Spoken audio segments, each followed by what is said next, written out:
Captain Sarah Chen stood at the viewport of the UES horizon, watching as the massive alien vessel emerged from the darkness of space. The ship's sleek, crystalline structure seemed to absorb starlight rather than reflect it. After centuries of wondering if humanity was alone in the universe, first contact had finally arrived at the edges of the Sol system. Analysis complete, Captain. Lieutenant Rodriguez reported from his station. The vessel's energy signature is unlike anything we've ever seen. It's operating on principles that completely contradict our understanding of physics. Sarah nodded, her expression remaining neutral despite the growing unease in her stomach. The Horizon was Earth's most advanced exploration vessel, designed to represent humanity's best foot forward in case of first contact. But compared to the alien ship before them, it felt like bringing a rowboat to a naval battle. Open communications on all frequencies, she ordered. Standard first contact protocol. The bridge crew worked with practiced efficiency, broadcasting the carefully crafted message of peace and friendship that humanity had spent decades perfecting. Minutes stretched into hours as they waited for a response. When it came, it wasn't through their communication systems. The alien vessel's surface rippled like liquid metal, and dozens of smaller ships emerged from its hull. They moved with impossible grace, their formation shifting like schools of fish in space. Energy spike, Rodriguez shouted. There. The first blast cut through the Horizon's shields like they weren't there. Sarah watched in horror as 3 other Earth ships in their small exploration fleet were systematically destroyed, their hulls shattering under weapons that seemed to ignore every defense humanity had developed. "Get us out of here," Sarah ordered, gripping her command chair as the ship shuddered. "Emergency jump to New Terra. We have to warn the colonies." The Horizon's engines screamed as they pushed to their limits, tearing a hole in space-time. As they jumped, Sarah caught one last glimpse of the alien armada. More ships were emerging from the massive vessel, and they were all heading toward Earth's territory. The Meridian Empire, as they would later learn to call them, had not come in peace. They had come to expand their domain, and humanity was simply the latest species to stand in their way. The next 3 months became a nightmare of retreats and devastating losses. The Meridian's technology was centuries beyond Earth's capabilities. Their ships could appear anywhere in a system, ignoring the traditional limits of faster-than-light travel. Their weapons cut through the strongest human defenses, and their shields seemed impenetrable to conventional weapons. One by one, Earth's outer colonies fell. Millions died in the initial assaults, and millions more were taken as slaves, disappearing into the vast expanse of Meridian space. The alien empire's efficiency and conquest spoke of countless campaigns against other species, all of them ending in absolute victory. But they had never faced humans before. In a secure bunker beneath the Martian surface, Sarah stood before the United Earth Defense Council, delivering her report on the latest Meridian advance. "New Terra has fallen," she said, her voice steady despite the weight of the words. But before the colony was overrun, Dr. Elena Rossi managed to transmit her research on Meridian technology. She discovered something in their ship designs, a fundamental flaw in how they approach spatial mechanics. Admiral James Wright, his dark face lined with exhaustion, leaned forward. "Explain." Sarah gestured to the holographic display, showing the complex equations Dr. Rossi had died protecting. "The Meridians have mastered space-time manipulation, but they're locked into a single paradigm. They've optimized their technology so much that they've lost the ability to innovate outside their established patterns." "And how does this help us?" Counselor Zhang asked. "We're losing systems daily. Earth itself will be threatened within months." Sarah allowed herself a small smile. "Because humanity's greatest strength isn't our technology, it's our ability to think differently." Dr. Rossi's final transmission included the theoretical framework for a new type of ship, one that doesn't just manipulate space-time like the Meridians do, but fundamentally rewrites it. The room fell silent as the implications sank in. Admiral Wright was the first to speak. "How long to build a prototype?" "With every remaining resource we have." 6 months. But we'll need to evacuate Earth and Mars. Make the Meridians think they've won. Give us time to work without their interference. The council chamber erupted in argument, but Sarah kept her eyes on Admiral Wright. He studied the holographic equations, his expression thoughtful. The greatest deception in human history, he mused. Make them think they've broken us, while we prepare our counterattack. He looked up at Sarah. And you're certain this will work? Sarah thought of her crew on the horizon, of the billions of humans now living under Meridian rule, of Dr. Rossi's sacrifice to get them this information. No, sir. But humanity has always advanced the most when our backs are against the wall.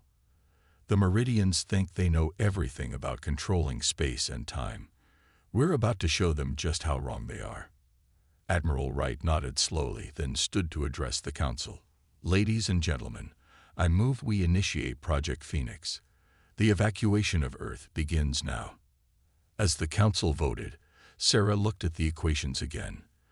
The Meridians had brought war to humanity's doorstep, thinking they'd found another easy conquest. Instead, they'd pushed humanity to evolve, to innovate in ways they couldn't imagine. The real war hadn't even started yet. The abandoned mines of Titan had become humanity's last hope. Deep beneath the moon's icy surface, in caverns carved by generations of settlers, Project Phoenix took shape. The facility sprawled for kilometers, a maze of laboratories, fabrication plants, and testing chambers, all dedicated to a single purpose: creating a weapon that could challenge the Meridian Empire. Dr. Marcus Ibrahim stood in the central research hub, surrounded by holographic displays showing the prototype vessel under construction. The ship looked nothing like traditional human or Meridian designs. Its hull was an impossible geometric pattern that seemed to shift and change even in the static display. The quantum architecture is stabilizing, his colleague, Dr. Yuki Tanaka, reported from her station. The spatial folding matrices are holding at 97% efficiency. Marcus nodded, his eyes fixed on the real-time data streaming across his displays.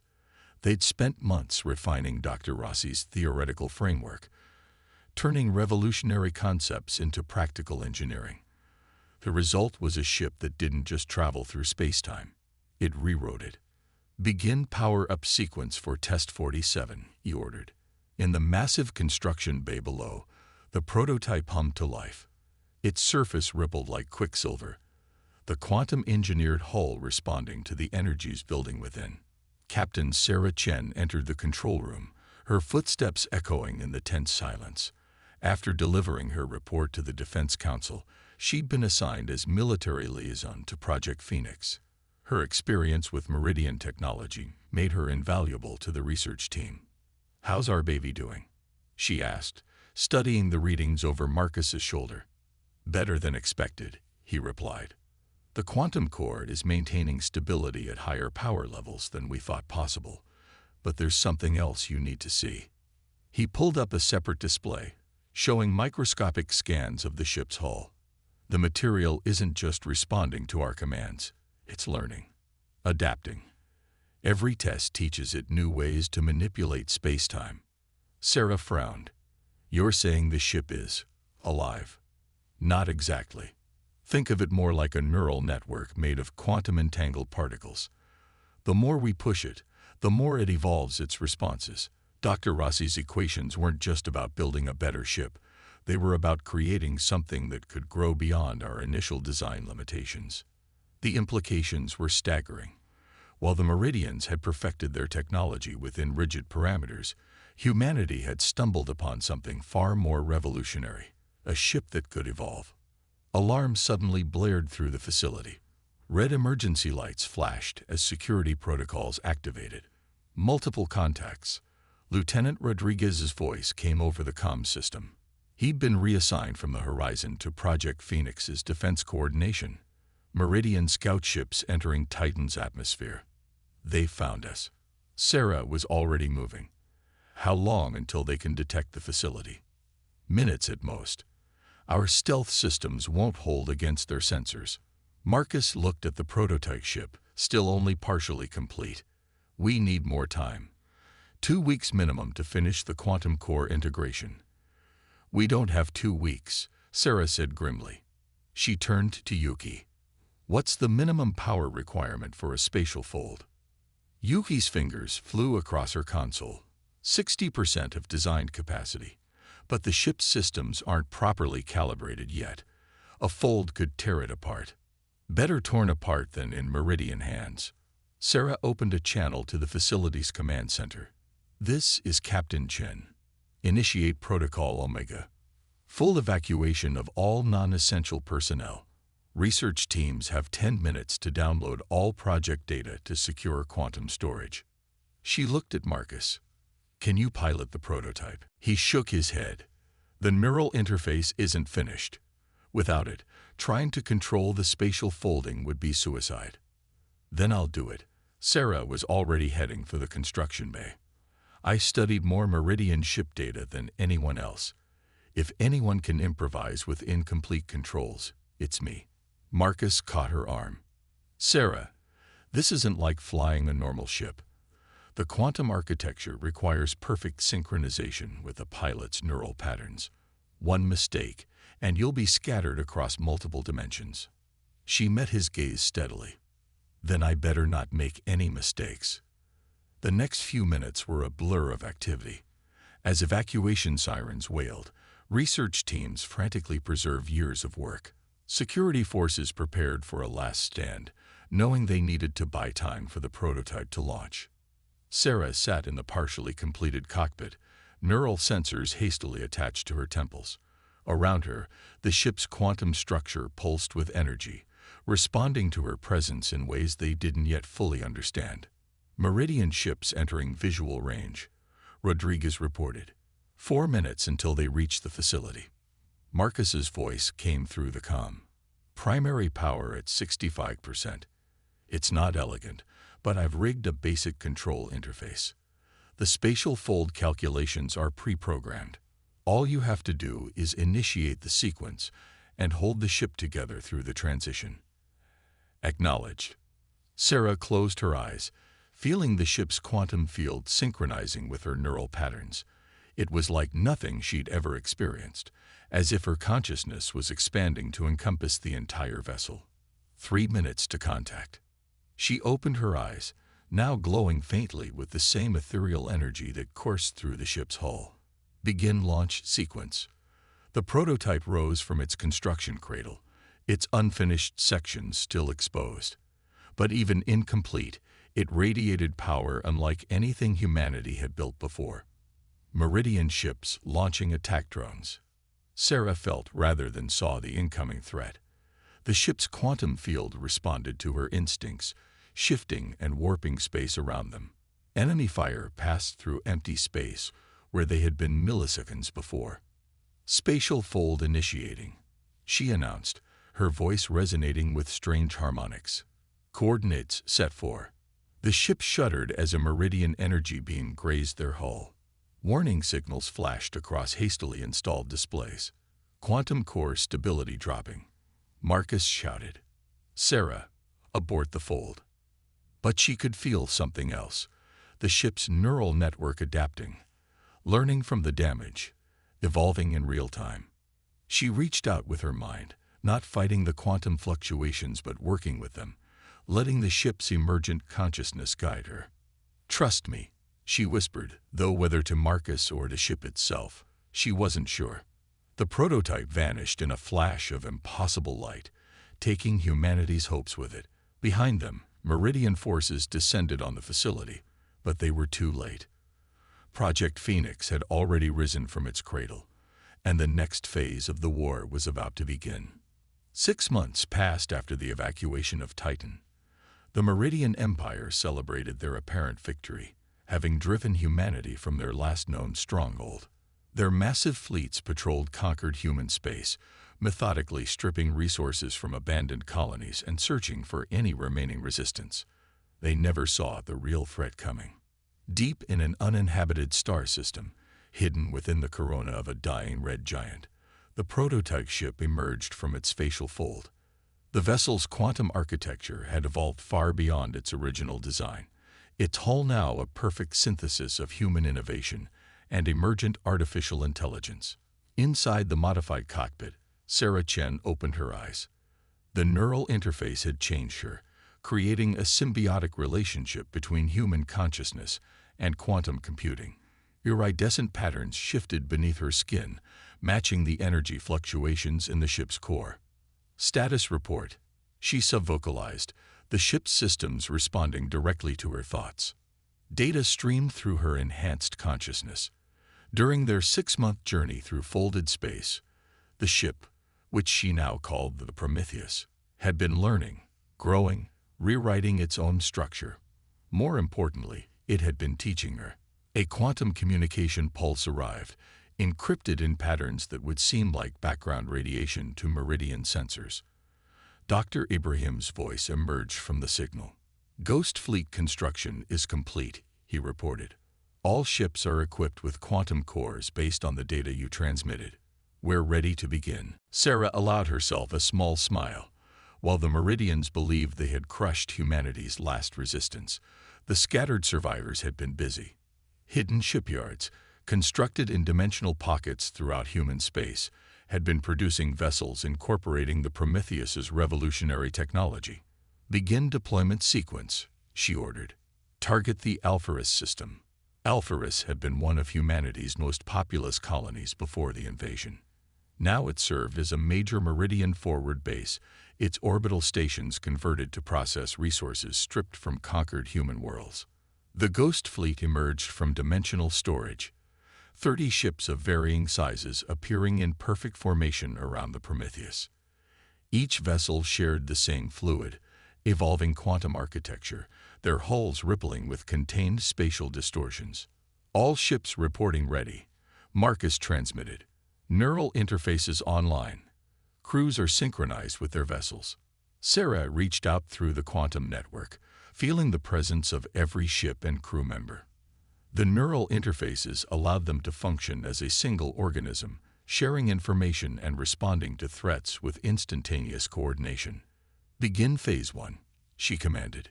The Ghost Fleet vanished, not through conventional stealth technology, but by shifting slightly out of phase with normal spacetime. They could observe the physical universe while remaining virtually undetectable. Alpharis's orbital space was crowded with Meridian warships. Their crystalline vessels moved with mechanical precision, maintaining formation patterns that had served them effectively for centuries. Sarah gave the signal. The Ghost Fleet materialized simultaneously at multiple points throughout the Meridian formation. Before the alien ships could react, quantum weapons fired. The effects were devastating. Instead of attempting to penetrate Meridian shields, the human weapons altered the fundamental forces holding their ships together. Crystalline hulls collapsed into clouds of subatomic particles. Space itself warped around the points of impact, creating localized temporal distortions that trapped several vessels in moments of frozen time. Multiple Meridian ships attempting emergency jumps, one of the Ghost Fleet captains reported through the neural network. Let them go, Sarah responded. That's part of the plan. The battle, if it could even be called that, lasted less than 10 minutes. The Meridian force, representing the most powerful military in known space, had been completely decimated by an enemy they couldn't effectively fight. As surviving Meridian vessels flowed into hyperspace, Sarah directed the Ghost Fleet to begin Phase 2. Ships moved into position around Alpharis, their quantum cores linking to create a massive spatial matrix. Initiating planetary shield reconfiguration, she announced. The quantum network pulsed with power. Around Alpharis, space itself transformed. Any Meridian ship attempting to return would find itself redirected into a pocket dimension, trapped in an endless loop of folded spacetime. The colony is secure, Marcus reported. Surface teams are deploying to eliminate remaining Meridian ground forces. But Sarah, you need to see this. Data flowed through her neural interface. Sensor readings from the surface of Alpharis. The Meridians hadn't just occupied the colony. They'd been conducting experiments. Massive facilities housed research projects attempting to understand and replicate human adaptability. They've been studying us, Sarah realized. All this time, they'd been trying to figure out why we're different from their previous conquests. And now they know, Marcus replied grimly. The surviving ships will report what happened here. The Meridian Empire will realize that humanity hasn't been defeated. We've evolved. Sarah watched through the quantum network as liberation forces landed on Alpharis. Crowds of human colonists emerged from underground shelters, cheering at the sight of the ghost fleet overhead. After months of hiding and resistance, the first major human victory had been achieved. But she knew this was just the beginning. The Meridians would adapt their tactics, would bring more forces, would try to understand and counter humanity's new capabilities. The war was about to enter a new phase, one that would reshape the galaxy forever.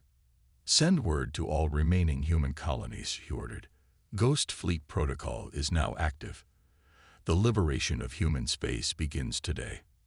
Above Alpharis, the quantum ships shifted and rippled, their evolving forms a testament to humanity's greatest strength. The ability to adapt, to innovate, to become something entirely new in the face of overwhelming odds. The Meridian Empire had thought they were dealing with just another primitive species to be conquered. They were about to learn just how wrong they were. The Meridian homeworld of Celaris was supposed to be impenetrable. 3 massive rings of defensive stations surrounded the crystalline planet, each powered by artificial singularities. The combined might of 1,000 civilizations had never managed to breach its defenses, but they'd never faced an enemy who could rewrite reality itself. The Prometheus hung in quantum-shifted space, observing the Meridian capital while remaining undetectable. In her command chair, Sarah Chen processed sensor data through her enhanced consciousness.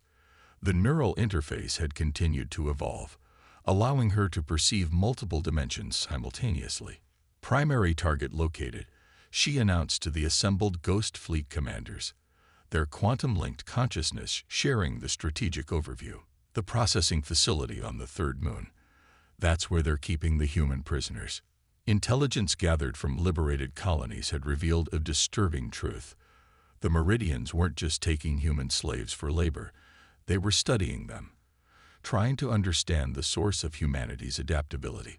Thousands of captured humans were being held in secret facilities throughout Meridian space. Security analysis complete. Marcus reported from his position as Chief Tactical Officer. The former scientist had undergone neural enhancement surgery, allowing him to interface directly with the fleet's quantum systems. They've adapted their defenses since Alpharis. Multiple temporal distortion fields, phase-locked barriers, and something new, quantum resonance disruptors. Sarah nodded. The Meridians were learning, trying to counter humanity's new capabilities. But they were still thinking in linear terms, attempting to prevent specific tactics rather than understanding the fundamental difference in how humans approached warfare. Begin Operation Shadow Break, she commanded. All ships, initiate quantum segregation. The Ghost Fleet responded as one. Instead of trying to penetrate the Meridian defenses, each ship split its quantum signature across multiple dimensional planes. They weren't just cloaked or phase-shifted. They existed in several realities simultaneously, making it impossible for any single defense system to target them effectively. Launch the liberation teams. From the belly of each Ghost Fleet vessel, smaller craft emerged. These weren't traditional dropships but quantum pods, spherical containers of warped spacetime that could traverse dimensional boundaries. Inside each pod, specially trained teams of neural-enhanced humans prepared for the most ambitious rescue mission in history. Sarah felt a familiar presence through the quantum network. Elena Martinez, once a civilian engineer, now commanded the lead liberation team. The neural enhancements had changed her, like all of them, but her fundamental humanity remained intact. All teams in position, Elena reported, ready to initiate dimensional breach. Sarah took a moment to study the Meridian defenses one last time. Their crystalline architecture was beautiful in its geometric perfection, each component precisely calculated and positioned. But that mathematical perfection was also their weakness. They couldn't adapt to something that defied their fundamental understanding of reality. Execute, she ordered. The quantum pods activated, not so much moving through space as redefining their position in reality. They appeared simultaneously at multiple points throughout the Meridian Defense Network, existing in quantum superposition. When Meridian sensors detected them, the automated defense systems attempted to respond, and immediately began to malfunction. The pods weren't just avoiding the defenses, they were using the Meridian's own quantum resonance disruptors against them. Each attempted defensive response created more dimensional instabilities, more gaps in their supposedly impenetrable security. First wave has breached the facility, Elena reported. Minimal resistance. They never expected anyone to attack this deep in their territory, let alone reach their homeworld. Through the neural network, Sarah monitored the Liberation Team's progress.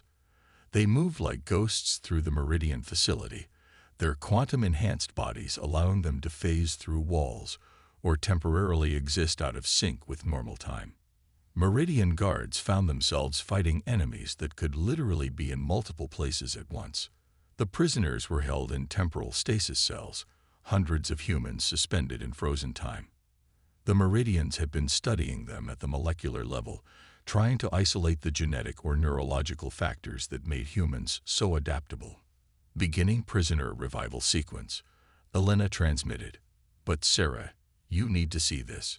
Sending visual feed now. The images that flowed through the neural interface made Sarah's enhanced blood run cold. The Meridians hadn't just been studying human adaptability.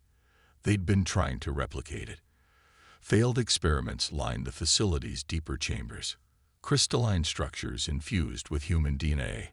Hybrid neural networks that had collapsed under their own contradictions. They're afraid of us, Marcus realized, his voice carrying through the quantum link. Not just of our technology, but of what we represent. We're everything they used to be, before they locked themselves into their perfect, unchanging patterns. Sarah allowed herself a grim smile. Then let's show them exactly what they should be afraid of. Elena, begin Phase 2. The Liberation teams moved with practiced efficiency, attaching quantum resonators to key points throughout the facility. These devices weren't weapons in the traditional sense. They were catalysts for change. All teams clear, Elena reported. Prisoners secured in quantum pods, ready for dimensional shift. Sarah reached out through her neural interface, connecting with every quantum resonator simultaneously. The devices activated, not destroying the facility but fundamentally altering its structure. Crystalline walls began to flow like liquid, perfect geometric patterns dissolving into chaos. The change spread through the Meridian defense networks, creating a cascade of uncertainty. Their perfectly ordered systems couldn't handle the introduction of true randomness, of quantum possibilities that couldn't be calculated or controlled. Ghost Fleet, prepare for immediate extraction, Sarah commanded. Let them see what happens when they try to cage humanity.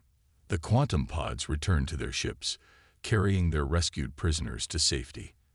As the Ghost Fleet prepared to shift away from Xelaris, Sarah sent one final transmission, not to her forces, but to the Meridian leadership. You tried to understand us by taking us apart.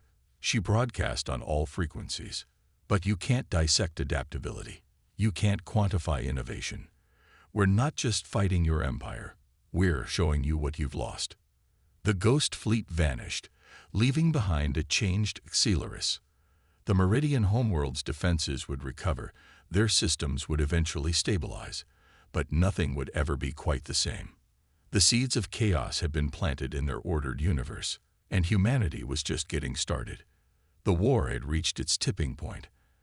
After the raid on Xelaris, the Meridian Empire marshaled every ship, every weapon, every resource they had for one final confrontation.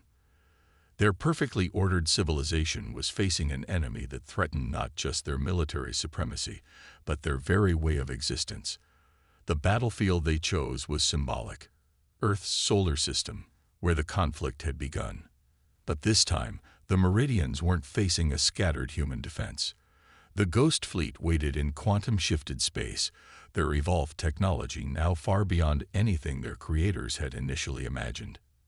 Sarah Chen stood on the Prometheus's command deck, her form shifting slightly as quantum energies flowed through her enhanced body. Through the neural interface, she sensed the presence of every ship in the Ghost Fleet, every crew member linked in a vast quantum network of human consciousness. Meridian Fleet approaching, Marcus reported, his own quantum-enhanced senses extending across space. Largest concentration of forces ever recorded. They've modified their ships with new countermeasures. The Meridian Armada emerged from hyperspace in a dazzling display of power. Their crystalline vessels had been redesigned, incorporating organic elements in an attempt to replicate human adaptability. Energy fields rippled around them in complex patterns, designed to disrupt quantum manipulation. They're learning, Sarah observed, but they're still trying to solve the problem the wrong way. They think this is about technology. Through the quantum network, she felt Elena Martinez's agreement. After leading the liberation teams, Elena now commanded her own ship in the Ghost Fleet. They're trying to copy our methods without understanding our nature. Sarah opened a channel to all Ghost Fleet vessels. This ends today. Not just the war, but the cycle of conquest and stagnation that the Meridians have perpetuated across the galaxy. Begin final deployment. The Ghost Fleet shifted into normal space, revealing their true numbers for the first time. Hundreds of quantum-enhanced ships moved in fluid formations that defied traditional space combat doctrine. Each vessel was unique, having evolved along with its crew into something that reflected human creativity and innovation. The Meridian Fleet responded immediately, launching a devastating barrage of weapons. Space itself seemed to warp under the assault as they deployed their most advanced technology, including artificial singularities designed to trap human ships in gravitational wells. But the Ghost Fleet didn't try to evade. Instead, they embraced the chaos. Initiate convergence protocol, Sarah commanded. The human ships began to move in ways that shouldn't have been possible, their quantum architectures allowing them to exist in multiple states simultaneously. When Meridian weapons struck, they passed through ships that were both there and not there, real and unreal at the same time. They're adjusting their attack patterns, Marcus warned, attempting to predict our quantum shifts. Sarah smiled. Exactly as expected. All ships, execute Phase 2. The Ghost Fleet's response was unlike anything seen before in the history of warfare. Instead of fighting back directly, they began to alter the fundamental nature of space around the Meridian Fleet. Quantum fields intersected and overlapped, creating zones where reality itself became fluid and unpredictable. The Meridian ships, designed to operate with mathematical precision, suddenly found themselves in an environment where the laws of physics were more like suggestions. Their rigid formations began to break down as their crews struggled to adapt to constant change. Their flagship is hailing us, Elena reported. Sarah nodded. Put them through. The quantum network projected an image of the Meridian High Commander, his crystalline form now partially integrated with organic components. What have you done? He demanded. This chaos, this uncertainty, it violates every principle of ordered space. That's exactly the point, Sarah replied. You've spent millennia perfecting your technology, becoming more and more rigid in your thinking. You forgot that the universe itself isn't meant to be ordered. Life thrives on adaptation, on uncertainty, on change. Through the neural interface, she sensed confusion rippling through the Meridian Fleet. Their enhanced crews, modified to imitate human adaptability, were beginning to question their fundamental assumptions. Your empire is built on the idea that progress means perfection, Sarah continued. But true progress comes from embracing imperfection, from being willing to evolve even if it means letting go of what you think you know. The quantum distortions spread further, creating a vast web of interconnected possibilities. Meridian ships began to power down their weapons as their crews experienced something many of them had forgotten: the ability to choose a different path. You can destroy us, the High Commander said, while we are trapped in this chaos. Sarah shook her head. That was never our goal. We're not here to end your civilization. We're here to remind you of what it means to be truly alive. Through the quantum network, she sent a new command to the Ghost Fleet. The ships began to harmonize their fields, not to attack, but to create something new. The space between the two fleets transformed into a quantum interface, a bridge between ordered and chaotic existence. "Your empire has encountered countless species," Sarah said to the High Commander. "You've conquered them all because they either fought against your order or tried to match it. We're offering something different, a chance to remember how to change." The Meridian crews, their ships still caught in the quantum web, began to experience possibilities they had never considered.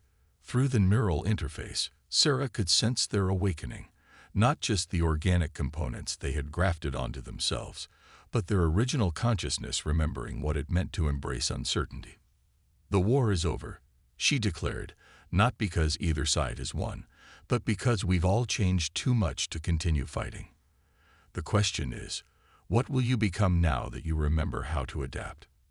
Hours later, as the combined fleets hung in space around Earth, the first treaties were signed. The Meridian Empire would not fall, but it would transform. The rigid hierarchy that had dominated galaxy for millennia began to dissolve, replaced by something new. A civilization learning to balance order and chaos, certainty and possibility. Sarah stood at the Prometheus's viewport, watching Meridian and human ships working together to establish the framework for a new era. The quantum network hummed with possibilities as both species began to share their knowledge, their perspectives, their different ways of understanding reality. "Was this your plan all along?" Marcus asked, joining her at the viewport. "Not to defeat them, but to change them." Sarah's quantum-enhanced form shifted slightly as she considered the question. "I don't think anyone could have planned this exactly. We just did what humans have always done. We adapted, we innovated, and we showed others that there's always another way forward." Beyond the viewport, Earth shone like a beacon of hope, not just for humanity, but for a galaxy learning that true strength comes not from perfection, but from the courage to embrace change. The war was over. The real adventure was just beginning.